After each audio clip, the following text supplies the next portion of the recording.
bonsai dimanapun berada, semoga semuanya dalam keadaan sehat dan tetap semangat dalam segala aktivitas.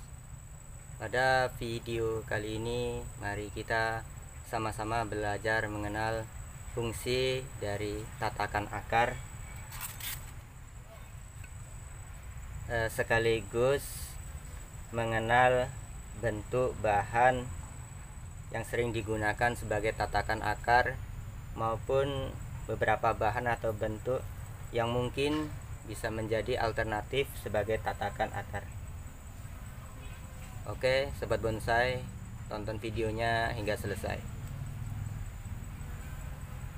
Selanjutnya, kalau kita berbicara tentang tatakan akar ini, bentuknya mungkin sangat sederhana, namun menurut saya fungsi dari tatakan akar ini sangat penting dan berpengaruh besar, karena kedepannya dari tatakan akar ini akan membentuk karakter dari bonsai itu sendiri kedepannya. Mau seperti apa bentuk atau gayanya ditentukan dari pondasi akar ini. Mungkin bagi pebonsai yang sudah lama di bonsai, tatakan akar ini mungkin tidak asing lagi ya.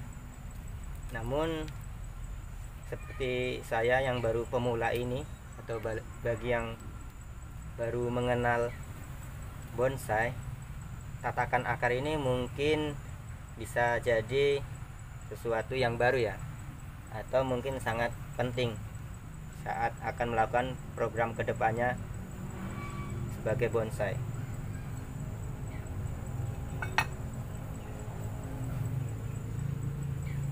Nah, kalau menurut saya fungsi dari tatakan akar ini sangat sederhana ya. Jadi menurut saya fungsi dari tatakan akar ini fungsinya adalah mengontrol, yaitu mengontrol kedepannya pertumbuhan akar agar tumbuhnya tidak ke bawah, tapi tumbuhnya ke samping, sehingga diharapkan dengan tumbuh ke samping akar akan terbentuk atau pertumbuhannya akan memutar keliling. Nah, ketika akar ini tumbuh keliling, maka kita akan mudah untuk memilih mana saja akar-akar yang diperlukan atau tidak diperlukan, sehingga enak kita akan kedepannya ketika kita mengeset.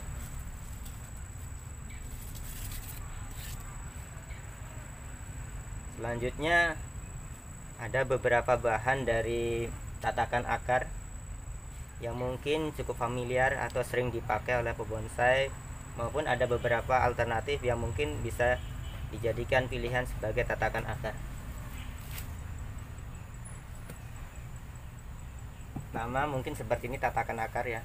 Ini terbuat dari semen, campuran semen dan pasir, memiliki tingkat kekerasan yang sangat keras, bisa dipakai berulang kali, dan ini sering dipakai, tidak asing lagi. Bentuknya macam-macam, ada yang datar, cembung, dan ukurannya pun menyesuaikan sesuai dengan target yang ingin dicapai dari diameter batang. Cembung, dan ini sangat awet ya, bisa dipakai berulang kali. Selanjutnya ada juga tatakan akar yang sering dipakai, yaitu dari pecahan mungkin keramik, bisa juga dari genteng atau dari gerabah. Ini sering juga dipakai, keras. Jadi intinya ini dari tatakan akar ini mampu mengontrol pergerakan akar ya, agar tumbuhnya tidak ke bawah namun ke samping. Selanjutnya ada juga bahan-bahan yang ada di sekitar kita, mungkin sifatnya limbah tapi bisa dimanfaatkan, seperti ini dari styrofoam. Nah, ini enak, kita bisa mengeset ini. Akarnya bisa kita susun, kita tata sedemikian rupa, kita kasih kawat ya. Ini seperti persis seperti saya pernah tengok di pebonsai dari negara Vietnam, Asia Tenggara ini, memanfaatkan dari limbah styrofoam ini. Ini juga bisa awet ketika ditanam di dalam media. Selanjutnya ada alternatif lain, Nah, ini bisa juga jadi alternatif dari tanah liat ini sebagai tatakan akar, karena sifatnya yang liat, lengket, sehingga akar tidak mau tumbuh ke tanah liat ini, tapi akan mencari media ke bawahnya yang lebih gembur atau subur ya.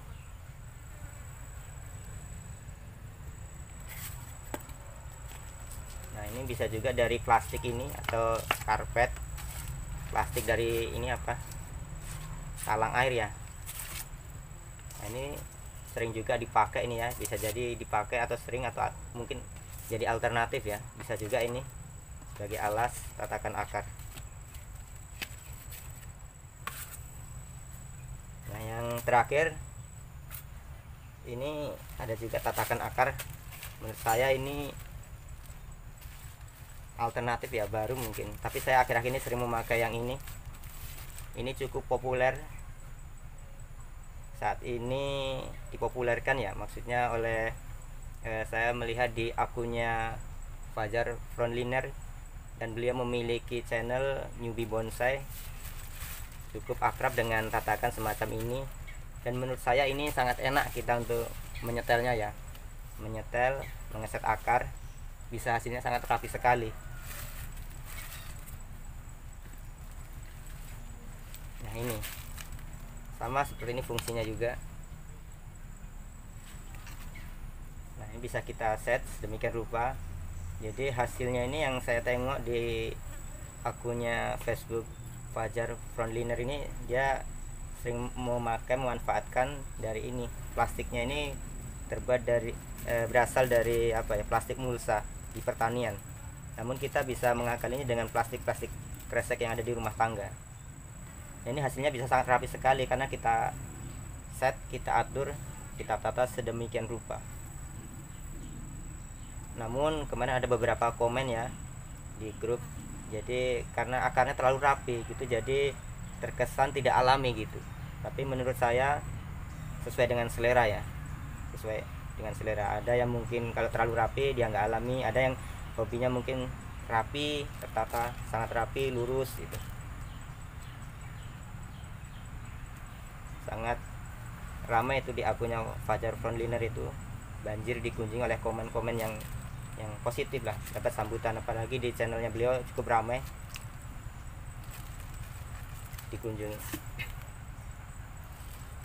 Nah, itulah sobat bonsai dari beberapa tatakan akar yang mungkin bisa jadi alternatif atau mungkin jadi tambahan wawasan kita untuk memanfaatkan tatakan akar yang ada di sekitar kita. Dan mungkin yang baru mengenal tatakan akar, semoga dari video ini bisa membantu atau bermanfaat. Terima kasih.